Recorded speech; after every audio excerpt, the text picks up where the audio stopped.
What is the heart of Satan's kingdom? Apa inti dari kerajaan setan? Selfishness. Ya, kepentingan diri. What is the heart of God's kingdom? Apa inti dari kerajaan Tuhan? Love. Kasih. Kasih. Yes. If you want to be happy, Kalau Anda ingin berbahagia, what is the secret of happiness? apa rahasia dari kebahagiaan itu? Selfishness or love? Kepentingan diri atau kasih? And love demands that we give our life to God and to others. Kasih membutuhkan kita memberikan diri kita kepada orang lain dan kepada Tuhan. Satan wants us to believe that there is freedom and happiness in disobedience. Setan ingin kita berpikiran bahwa di dalam kebebasan kita akan tanpa menuruti, tanpa ada penurutan. In pleasing yourself. Di dalam mencintai atau menyenangkan diri sendiri. In doing what you want. Untuk melakukan apapun yang Anda mau. But that is the secret for unhappiness. Tapi itu adalah rahasia dari ketidakbahagiaan itu sendiri. If you want to destroy your life, do as you please. Kalau Anda ingin menghancurkan hidup Anda, lakukan apa yang Anda mau. If you want to have a beautiful life, kalau Anda ingin mempunyai kehidupan yang berbahagia, do as the Lord says.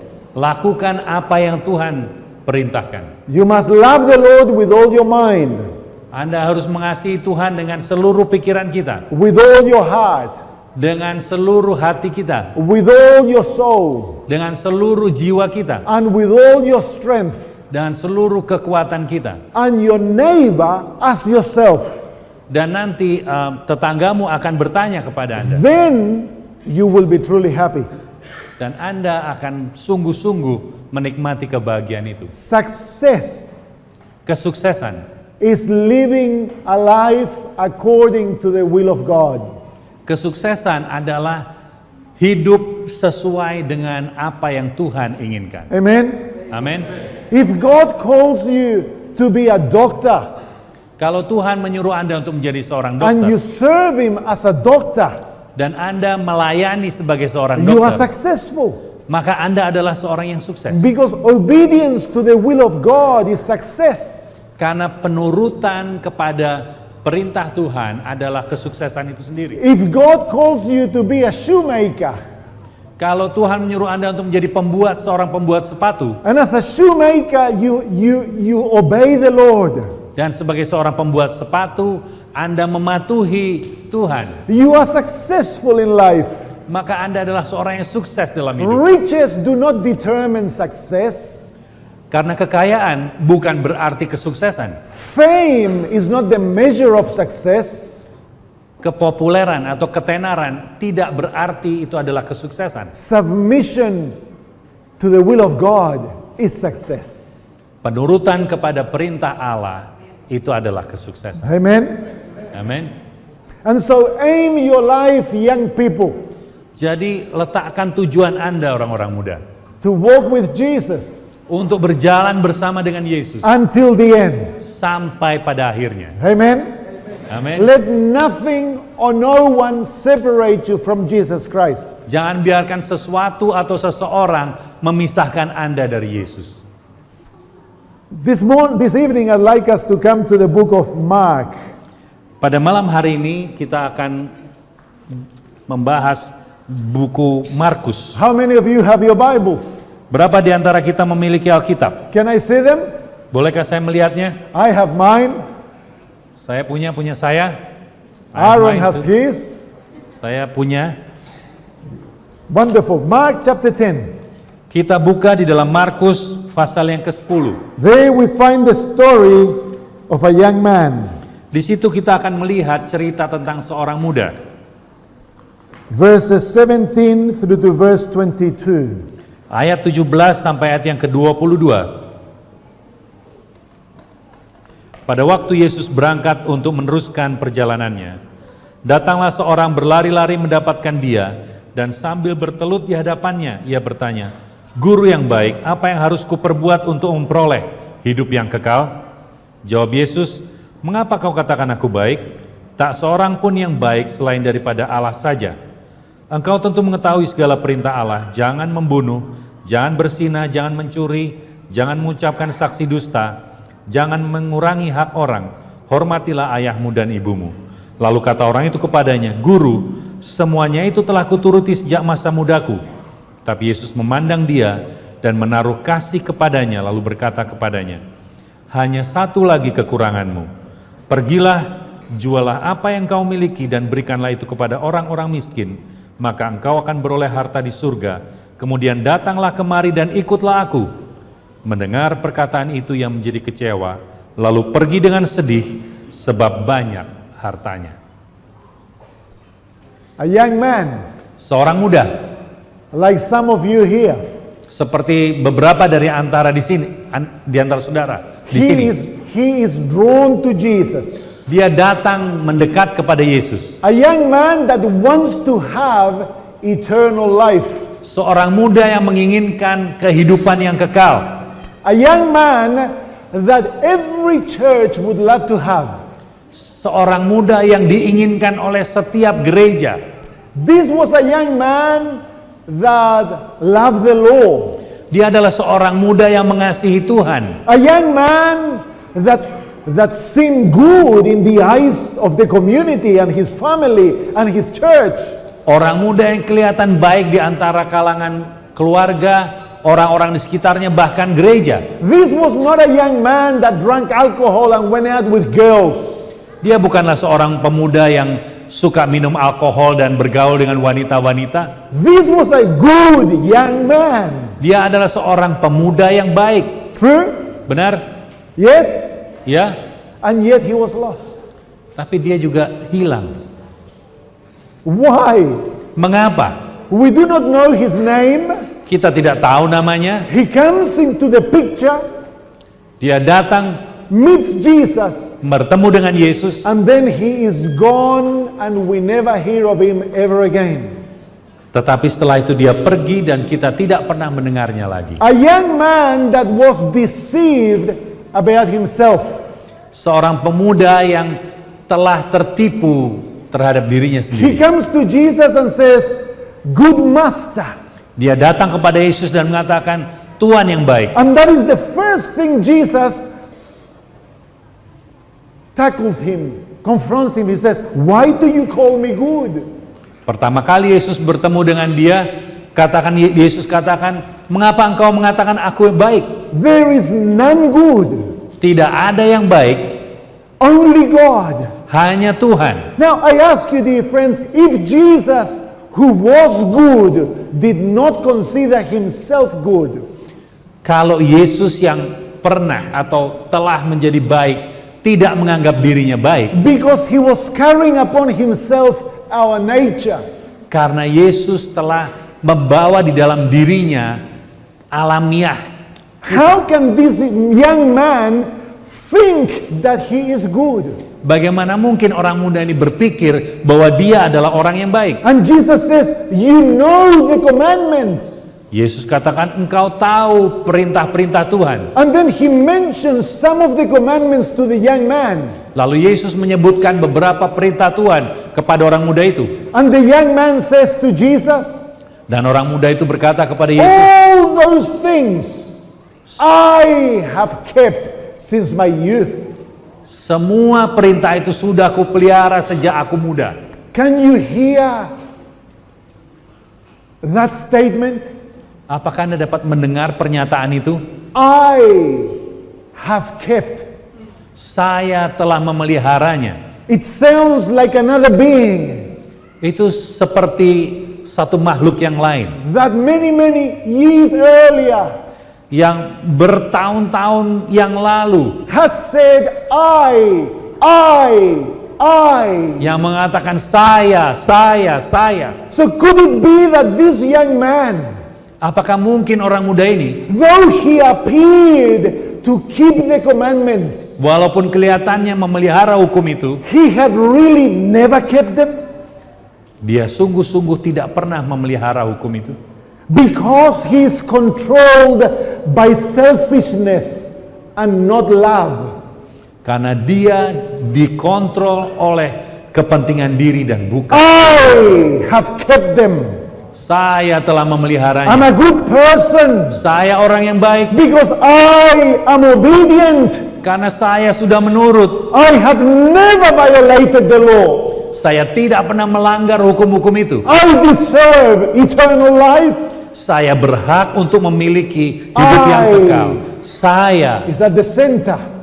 bukankah itu adalah pusatnya? And so Jesus is going to remove the mask that has covered his eyes. Karena Yesus mau menyingkirkan topeng yang ada dari And he says, matanya. one thing you lack. Dan Yesus katakan, ada satu yang kurang. Go Pergi and sell everything you have dan jual semua hartamu and give it to the poor. dan berikan kepada orang-orang miskin. Then Lalu come, datang, take up the cross pikul salib and follow me. dan ikutlah. What a challenge for a young man that claims that he has been obedient to all the commandments. Suatu tantangan yang luar biasa untuk orang muda yang mengatakan dia sudah memelihara semua hukum-hukum Tuhan. Is he really motivated by love? Apakah dia sungguh-sungguh termotivasi atau dimotivasi oleh kasih? The only means by which the law can be obeyed, truly obeyed. Di mana hukum itu dipatuhi dengan cara yang benar.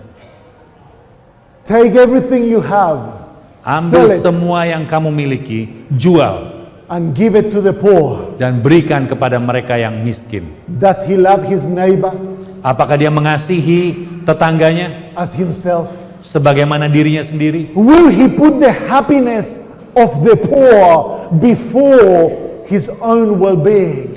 Apakah dia meletakkan kebahagiaan dari orang miskin itu daripada dirinya sendiri? Will he be willing to become poor, Apakah dia bersedia untuk menjadi miskin, to feed little children? untuk memberi makan anak-anak kecil? And the Bible tells us that the young man was sorrowful. Dan Alkitab menyatakan orang muda itu dengan sangat sedih. And he went away because he had many possessions. Dia pergi meninggalkan Yesus karena dia punya banyak harta. You see, friends, Anda lihat teman-teman, you can be at church Anda mungkin bisa berada di gereja. and you can think that you're a good young woman, a good young man. Mungkin Anda berpikir saya seorang pria yang baik, seorang wanita yang baik. You may think that because you're an Adventist, everything is good. Anda mungkin berpikir karena Anda seorang Advent maka semuanya baik. But unless the principle of love controls your heart, Kecuali kasih yang mengontrol kehidupan Anda. like that young man, Seperti orang muda itu, we are living a self-deception.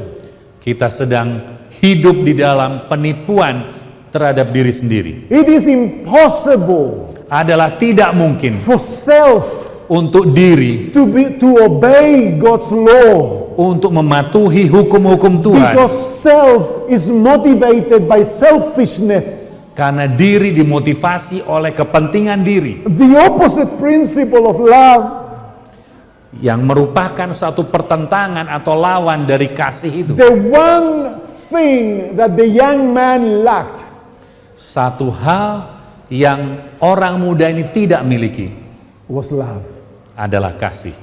And without love, Dan tanpa kasih, he was nothing. dia bukanlah. Oh, you may sing beautiful. Oh, mungkin Anda bisa bernyanyi dengan begitu You may baik. preach great sermons. Anda berkhotbah You may khotbah call yang menarik. fire to fall from heaven. Mungkin Anda bisa mencurahkan api dari langit. You may raise the dead. Anda mungkin bisa membangkitkan orang But if mati. you have no love, Tapi bila Anda tidak memiliki it's kasih, nothing. itu tidak ada artinya. Because love is the very foundation of God's kingdom.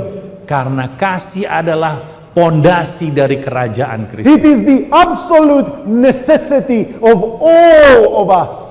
Itu adalah suatu hal yang sangat mutlak dari kita semua. So the question is, how can a selfish being, stop being selfish? Jadi pertanyaannya, bagaimana saya yang seorang yang mementingkan diri ini berhenti menjadi orang yang mementingkan diri?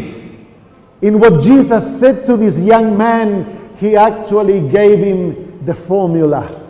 Pada saat Yesus berbicara kepada orang muda ini, Yesus memberikan resepnya atau formulanya. Jesus says to him, take up the cross. Yesus katakan And follow kepadanya, me. ambil salib itu dan ikut aku. What is the cross? Apa itu salib?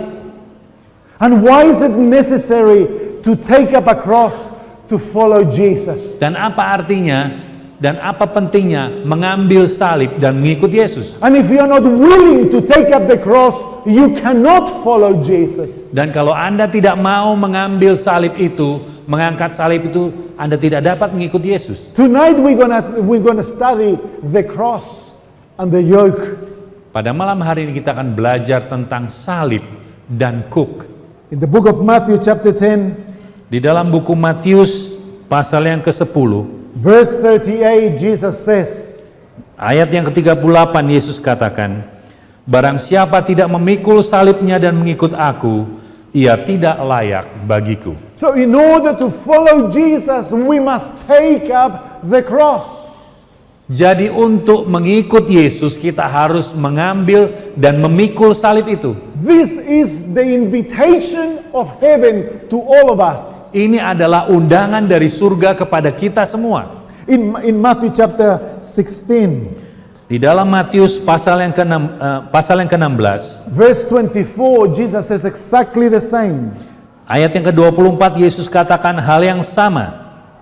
Lalu Yesus berkata kepada murid-muridnya, setiap orang yang mengikut aku, ia harus menyangkal dirinya, memikul salibnya dan mengikut aku. So Jesus invites us to take the cross. Jadi Yesus mengundang kita untuk memikul salibnya. What is the cross? Apa itu salib? Which is an absolute condition for us to follow Jesus. Yang merupakan kondisi mutlak bila kita mau mengikuti When the Yesus. young man was confronted with the cross, Pada saat orang muda ini diperhadapkan kepada salib, he had a decision to make. dia harus mengambil sebuah keputusan. In order to follow Jesus, I must take up that cross. Untuk mengikut Yesus, saya harus mengambil dan memikul salib itu. He rejected the cross Dia menolak salib itu. and he rejected Jesus. Dan dia juga menolak The Yesus. young man was lost. Orang muda itu binasa. What a disaster. Suatu hal yang sangat menyedihkan. A man that appears to be good, Seorang muda yang kelihatan begitu baik, that is externally untouchable. He is perfect externally. secara luar kelihatan begitu sempurna. His church loves him. Gerejanya mengasihi dia. His family is proud of him. Ayahnya sangat bangga terhadap dia. And yet, he is lost Tetapi dia hilang. because he lacked one thing: Karena dia kehilangan satu hal, love. kasih. And to receive love, Dan untuk menerima he kasih, must take up the cross. untuk menerima kasih, dia harus rela untuk Without the memikul cross, salib itu. Tanpa salib, that young man cannot satisfy the conditions for eternal life. tanpa memikul salib, orang itu tidak dapat memuaskan atau membuat dia memiliki kehidupan yang kekal. He can go to church every day. Dia bisa pergi ke gereja setiap hari. He can pray all he wants. Dia bisa berdoa semau yang dia mau. He can keep all the commandments he wants. Dia dapat mengikuti semua hukum-hukum seperti yang dia mau. But without the cross, Tetapi tanpa salib itu, he is lost. dia telah hilang. In order to be accepted by God, he must take up the cross. Untuk dapat diterima oleh Tuhan, dia harus memikul salib itu. The Apostle Paul tells us in Galatians chapter 2, Di dalam Galatia pasal yang kedua, Rasul Paulus mengatakan, and verse 20, ayat yang ke-20, namun aku hidup, tetapi bukan lagi aku sendiri yang hidup, melainkan Kristus yang hidup di dalam aku, dan hidupku yang kuhidupi sekarang di dalam daging adalah hidup oleh iman dalam Anak Allah yang telah mengasihi aku dan menyerahkan dirinya untuk aku. there is Paul, the other young man of the scriptures.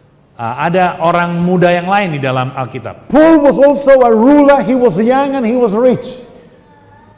Rasul Paulus adalah seorang yang pemimpin, dia seorang yang menjadi tokoh. But Paul was willing to take up the cross. Tetapi Paulus mau memikul salib itu. And he says, I have been crucified with Christ. Dan dia katakan, aku sudah disalibkan bersama Yesus. Therefore it's no longer I who lives, Bukan lagi aku yang hidup, but Jesus is the one who lives in me. tetapi Yesuslah yang hidup di dalam aku. What an assurance. Bukanlah itu suatu garansi, What an incredible difference. suatu hal yang sangat berbeda. Paul knows that he has eternal life. Paulus tahu bahwa dia memiliki hidup yang kekal. Why? Mengapa? Because he has taken the cross. Karena dia telah mengangkat, memikul salib itu. You know, there is another invitation of Jesus Christ in the book of Matthew chapter 11. Ada lagi undangan yang lain di dalam buku Matius pasal yang ke-11. Matthew chapter 11 Matius pasal yang ke-11 verses 28 and 29. ayat 28 dan 29. Dikatakan, marilah kepadaku semua yang letih, lesu dan berbeban berat, aku akan memberi kelegaan kepadamu. Pikulah kuk yang kupasang dan belajarlah padaku, karena aku lemah lembut dan rendah hati, dan jiwamu akan mendapat ketenangan. Here Jesus invites us to take a yoke. Di sini Yesus memberikan undangan kepada kita untuk memikul kuk. What is a yoke? Apa itu kuk? How many of you know what a yoke is? Siapa di antara kita yang tahu apa itu kuk? Some of you. Beberapa di antara Anda.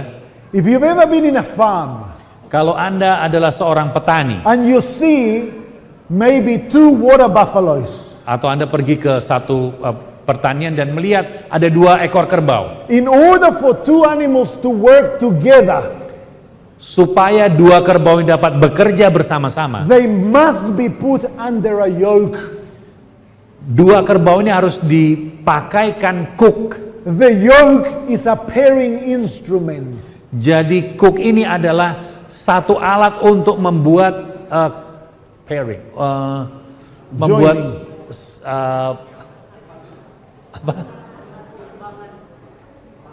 pasangan. Sorry. He's forgetting bahasa. Membuat satu alat untuk berpasangan. And so it's a pairing instrument. It brings 2 animals together Dan membawa bersama-sama. that were independent Dan sama-sama tergantung. and makes them one. Dan membuat menjadi satu. And under the yoke, Dan di bawah kuk itu, those 2 animals will accomplish a common task. 2 makhluk itu sama-sama menyelesaikan tugasnya. True? Benar? They may pull a cart, Mungkin dia bisa menarik gerobak, or they may use to be plow a field. atau bisa membajak sawah. But the 2 animals are brought and made one together under the yoke. 2 yang tidak saling mengenal ini bisa dikatakan Jesus says, terdapat di dalam kuk yang come to sama. me. Yesus katakan, datang kepadaku. I want to give you rest. Saya ingin memberikan istirahat But kepada. we cannot have rest Tapi kita tidak dapat memperoleh unless we are istirahat itu, joined with Jesus. kecuali kita bersama-sama dengan Yesus. We must become one with our Savior. Kita harus menjadi satu dengan juru selamat kita. But in order to become one with Jesus, Tapi untuk menjadi satu bersama dengan Yesus, we must abandon our independence. Kita harus mengabaikan kebebasan kita. In God's kingdom, Di dalam kerajaan Tuhan there is no independence. tidak ada independence. There's no independence. No independence. Tidak ada kebebasan. Independence is the satanic counterfeit of God's freedom. Kebebasan adalah satu hal yang diciptakan setan untuk melawan apa yang ada di dalam kerajaan Tuhan. In God's kingdom, everything is free. Di dalam kerajaan Tuhan segala sesuatu bebas. The butterfly is free. Kupu-kupu terbang dengan bebas. The birds are free. Burung-burung terbang dengan bebas. The stars are free. Bintang-bintang bebas. But they are not independent. Tetapi mereka tidak, apa itu independen? Sama-sama bebas. We have same words between the independent and free. So it's quite difficult for me to explain it. Oh, okay.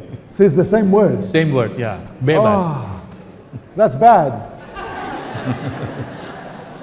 What word can we use? Oh, wow. Tapi saya harap Anda mengerti ya, Independence. mandiri ya. Oke, You've got it? yes. Ah, good. So the translator is terrible. So in the kingdom of God, there is no independence. Jadi di dalam kerajaan Tuhan tidak ada sesuatu yang mandiri. That bird is free, Burung-burung itu bebas, but is not independent. tapi tidak mandiri. He depends in the air, the sun, the flower, the fly, the trees. Dia tergantung kepada hal-hal yang lain di sekitarnya. Nothing is independent in God's kingdom. Tidak ada yang mandiri di dalam kerajaan But Tuhan. Satan developed independence Tetapi setan mengembangkan kemandirian itu as the result of selfishness. untuk menunjukkan kepentingan diri. I need no one. Saya tidak membutuhkan siapapun juga. I don't need God. Saya tidak perlu I Tuhan. don't need you. Saya tidak perlu I kamu. am the most important being above everyone. Saya adalah makhluk yang paling penting di antara semuanya. I can do whatever I want. Saya mau lakukan apapun yang I saya mau. don't care how it affects you, Saya tidak peduli itu mempengaruhi Anda, as long as it makes me happy. sepanjang membuat saya bahagia. That's independence. Itu adalah kemandirian. Independence means death. Kemandirian artinya kematian. Independence is self-distraction. Kemandirian adalah kepentingan diri Look at yang this little menghancurkan. finger. Lihatlah jari kelingking kita. It's free. Ini adalah bebas. It can move Ini bisa bergerak, up, down, sideways, naik ke atas, bawah, ke kiri, kanan. but it's not independent. Tapi ini tidak mandiri. True? Benar? This little finger depends on the hand Jadi kelingking kita ini tergantung and kepada on the tangan. wrist Dan ada pergelangan and tangan. on the arm Ada juga siku kita. and on the, what's it called? Siku. Elbow. You start to forget your English. I'm the speaker.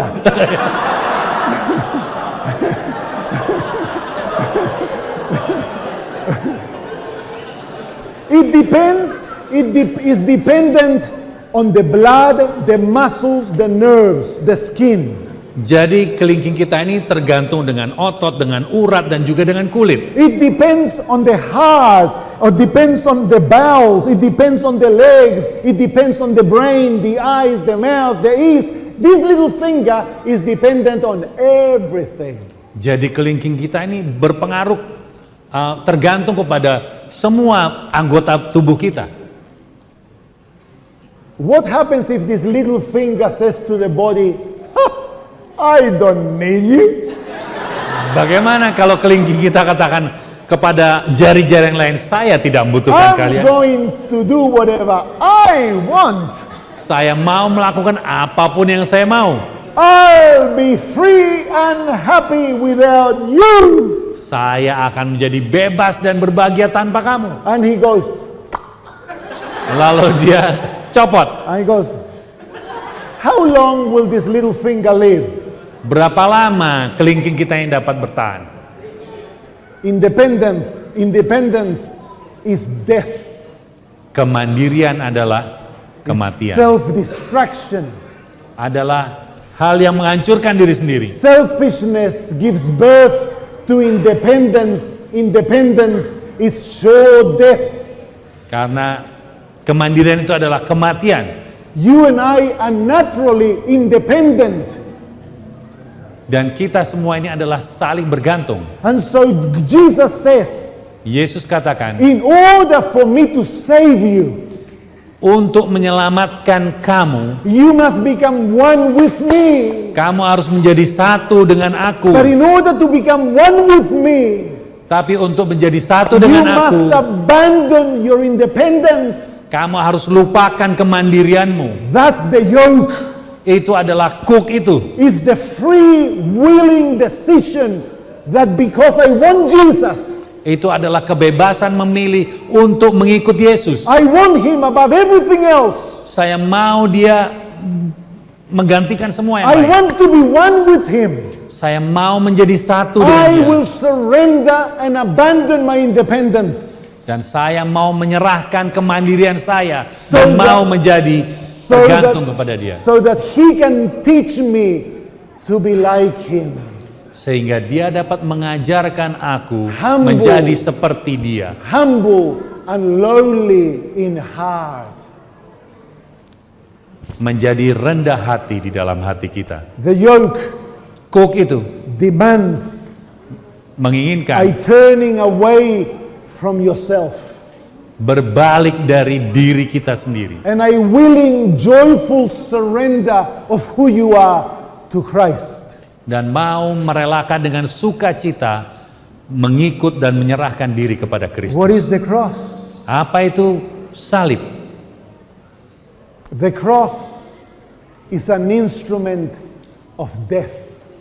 Salib adalah alat untuk kematian. In other words, Dengan kata lain, Jesus is inviting us Yesus mengundang kita that in order to become one with him, untuk menjadi satu dengan dia, to follow him, untuk mengikut dia, we must die.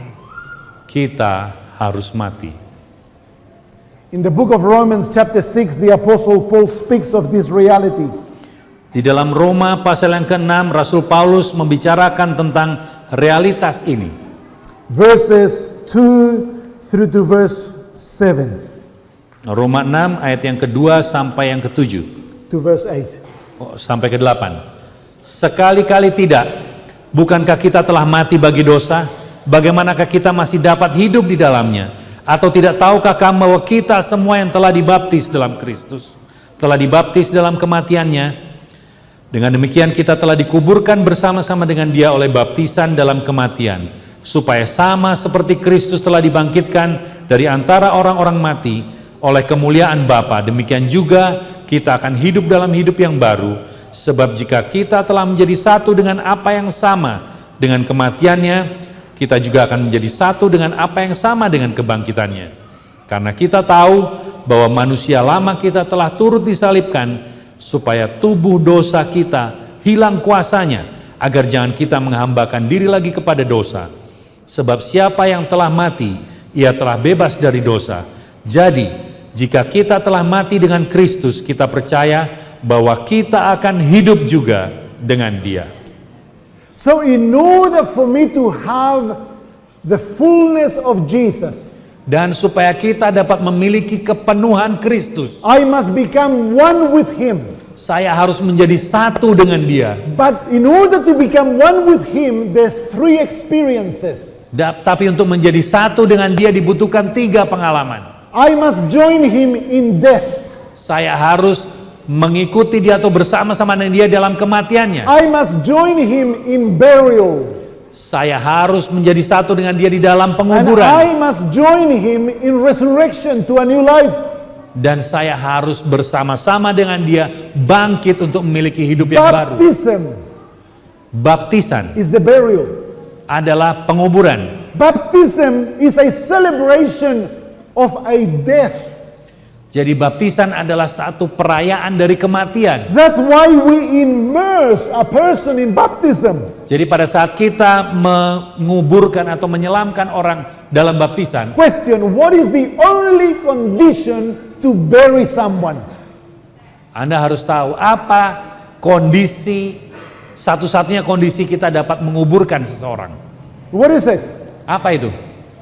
They must be dead. Orang itu harus mati. Okay, let's say that tonight we came to a funeral. Oke, katakan kita datang kepada acara penguburan. Brother Aaron. Penguburan saya. And he's here Dan dia ada di sini. in the coffin. Di dalam peti mati. And I am preaching. Dan saya sedang berkhotbah. And I'm preaching and suddenly the lid of the coffin opens. Sementara saya berkhotbah tiba-tiba tutup dari peti itu terbuka. And Brother Aaron says, "Oof, it's so hot in here. Lalu saudara Aaron kata, "Wow, panas sekali di dalam. Bring me some water, I'm dying of thirst." Tolong bawakan saya minum, saya sudah kehausan berat." And so I looked at the deacons and said, "Deacons, come. Lalu saya katakan kepada diakon, "Diakon, mari sini. Close the lid." Tutup And so they peti itu." close the lid and Brother Aaron goes, "No, no, no, please, it's too hot in here. No, no, no. Open the lid, please." Lalu saudara Aaron kata, "Oh, jangan ditutup, saya nggak mau." And so I say, "Tie the lid." Lalu saya katakan, "Ikat itu peti." And so they bring 2 leather straps and they go, and they tie the lid. Lalu diakon mengikat tali itu kuat-kuat. And we hear inside, "No, please, no." Lalu dengar suara seperti itu. So we say, I say, Aaron kata, since our dead man has become a little bit rowdy, we're gonna go straight to the cemetery. Lalu saya katakan, ini orang yang mati ini terlalu cerewet, mungkin kita langsung aja kubur. So we go to the cemetery and very quickly we bury him. Jadi kita pergi ke kuburan cepat-cepat dan kuburkan orang itu. Was that a burial? Apakah itu penguburan? Yes or no? Ya atau tidak? How many say yes? Berapa di antara kita katakan ya? How many say no? Berapa yang katakan Can I tidak? see your hands? Saya mau melihat tangan Anda. What about the rest? Bagaimana dengan yang lain? That was not burial, Itu bukanlah satu penguburan. but we did everything correct. Tapi kita lakukan itu bukan? Why wasn't a burial? Apa yang harus menjadi satu penguburan itu? Because he was not dead. Karena tidak mati. What is the condition to be a Christian?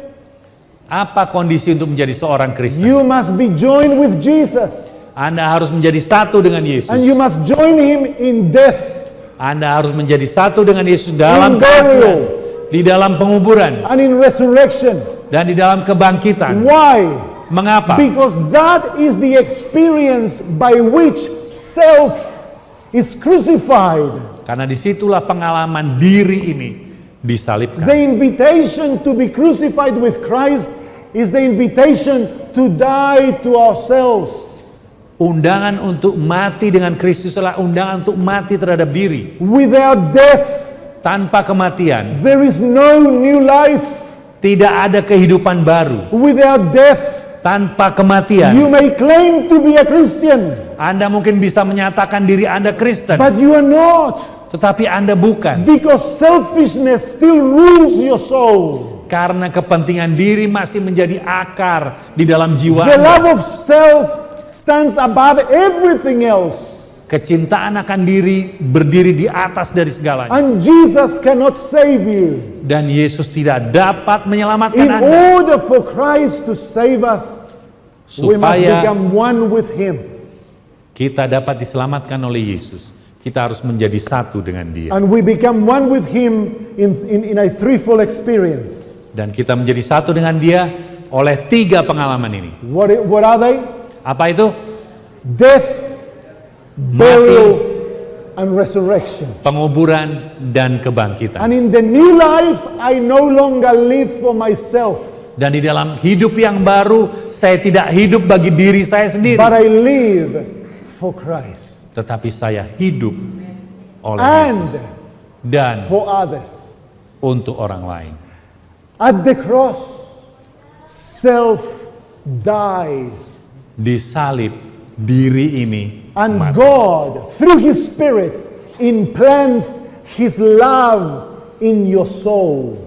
Dan melalui rohnya, Yesus menanamkan, implant what? Implants His love. Menanamkan kasihnya. Are you following me? Apa Anda bisa mengikuti? In order to be delivered from self, you must Supaya die. Anda dibebaskan dari diri, Anda harus mati. But what does it mean to die? Apa artinya mati? Look at Jesus Lihatlah kepada Yesus at Calvary, di Kalvari, in the Garden of Gethsemane. di Taman Getsemani. He knows that he must take up the cross. Dia tahu bahwa dia harus memikul salib. He's struggling with the decision. Dia sedang bergumul terhadap keputusan And itu. yet he cries to his father, Dan dia berteriak kepada Bapaknya, Father, not my will, Bapa, bukan but kehendakmu, your will be done. tetapi kehendakmu lah yang jadi. That is the cross. Itu adalah salib. The cross is the surrender of my will to God. Salib adalah menyerahkan keinginan kita kepada Tuhan. Is the giving of myself without any conditions to the control of God. Dan menyerahkan diri kita di bawah kendali Tuhan. So He can do in me as He pleases. Jadi dia dapat melakukan apapun juga sesuai dengan keinginannya. He must rule the heart. Dia harus memerintah He must hati. be in charge of your life. Dia harus bertahta di dalam hidup kita. He must control the decisions Dia harus mengendalikan setiap keputusan-keputusan kita. in order for you to live by the principle of love. Supaya kita dapat hidup sesuai dengan prinsip-prinsip kasih. It sounds hard, doesn't it? Bukankah kedengarannya sulit? Yes? Ya? But I tell you, it's the sweetest experience can ever be. Tapi saya akan ceritakan suatu pengalaman yang sangat indah. There's nothing more beautiful Tidak ada yang lebih indah than knowing that you belong to God. daripada mengetahui bahwa kita adalah milik Tuhan. And that now He controls you. Dan sekarang dia mengendalikan kita. That He is living through you. Dan dia hidup melalui Anda. That He will accomplish His promises in your life. Dan dia memenuhi semuanya di dalam hidup Anda. A young woman comes to the pastor and says, my marriage is falling apart. Ada seorang muda datang kepada pendeta dan mengatakan, kehidupan perkawinan saya sudah I berantakan. no longer love my husband. Saya tidak lagi mengasihi We have suami become saya. strangers. Kami sudah menjadi orang asing. And so the pastor looks at her and says, are you willing to save your marriage? Lalu pendeta kata, apakah kamu mau mempertahankan pernikahanmu? And she says, well, I don't know. Dan dia kata, saya nggak tahu. I don't love him anymore. Saya tidak mencintainya lagi. And he says, well, I'm going to teach you the secret. Lalu pendeta katakan, saya akan mengajari kamu caranya. And so he taught her how to die to herself. Lalu pendeta ini mengajarkan bagaimana untuk mati bagi dirinya. By giving herself to Christ and her will so that God would do His will through her. Jadi dengan menyerahkan dirinya kepada Tuhan, sehingga Tuhan dapat berkarya dalam hidupnya. And that from then on she must live by the principle of love. Dan sejak saat itu dia harus hidup mengikuti prinsip-prinsip kasih. Every day Setiap she hari will choose to live to make her husband happy. dia harus memilih untuk membuat suaminya bahagia. They met a year later. Lalu mereka bertemu satu dengan yang lain 1 And the tahun pastor kemudian. looked at her and said, well, how did you go? Lalu pendeta kata, oi bagaimana? Oh, she said, Pastor, it works amazing. Lalu dia katakan, oh pendeta, itu dapat berlaku dengan begitu luar biasa. I went home Saya pulang, and eventually I made a decision. saya sudah membuat keputusan. I surrendered myself to the Lord. Saya menyerahkan diri saya kepada I Tuhan. took up the cross. Saya pikul salib I itu. became joined to Jesus. Saya menjadi satu dengan Yesus. And from then on, I began to live for my husband. Dan sejak saat itu saya hidup untuk suami saya. Our relationship changed from heaven to earth. Dan kehidupan pernikahan kami menjadi luar biasa. We became in love once more. Kami mengasihi satu dengan lain lagi. And 3 months later, Dan 3 bulan kemudian, my husband said, I want to have your God. 3 bulan kemudian suami katakan, aku ingin memiliki I'm Tuhan. going to start going to church with you. Aku akan mulai ikut kamu Oh, ke she was gereja. so happy. Dan dia sangat berbahagia. The next month, Bulan berikutnya, their 11-month child died. anaknya yang umur 11 bulan And at meninggal. first, she became bitter and angry. Pada mulanya dia merasa pahit dan marah. But one night the Lord spoke to her and said, Daughter, didn't you give me the permission to do in your life as I will? Dia mendengar suara Tuhan mengatakan, anakku, bukankah engkau mengatakan engkau menyerahkan kehendakmu kepadaku untuk melakukan sesuatu? Knowing that whatever I choose is the best. Dan percaya bahwa apapun yang aku pilih adalah yang terbaik. So she cleaned her tears and said, Yes, Lord, I'm sorry. Lalu dia bersihkan air matanya dan katakan, ya Tuhan, maafkan aku. So rather than feeling sorry for herself, she began to praise and give glory to God. Gantinya dia bersedih terhadap memandang dirinya. Dia memuji Tuhan dan bernyanyi. Couple of months later, her parents-in-law, mom and dad-in-law, come to her and said, We want your God. Beberapa bulan kemudian, mertuanya datang dan mengatakan, kami ingin memiliki Tuhan. If God can do for you what He has done in making you joyful in the midst of pain, we want to have your God. Kalau Tuhan dapat membuat kamu dapat melewati saat-saat berduka itu dengan sukacita, kami ingin memiliki Tuhan. And then they confess, many years ago we used to be Seventh-day Adventists. Dan mertuanya mengatakan, dulu kami orang Advent. They went back to church. Mereka akhirnya kembali ke gereja. Then a friend from work Mereka adalah teman dari, comes to her and says, I want to have your God. ada seorang teman dalam pekerjaannya yang mengatakan, aku juga mau memiliki I Tuhan. want to come to church with you. Saya mau pergi ke gereja And she bersamamu. says, hey, hold on, I go to church on Saturdays. Lalu dia kata, tunggu, saya pergi ke gereja She said, hari Sabtu. I don't care what day you go to church, I want to have your God and your religion. Dia katakan, saya tidak peduli kamu pergi ke gereja hari apa, saya mau Tuhanmu dan mau agamamu. Because I have seen your God working in your life, I want your God.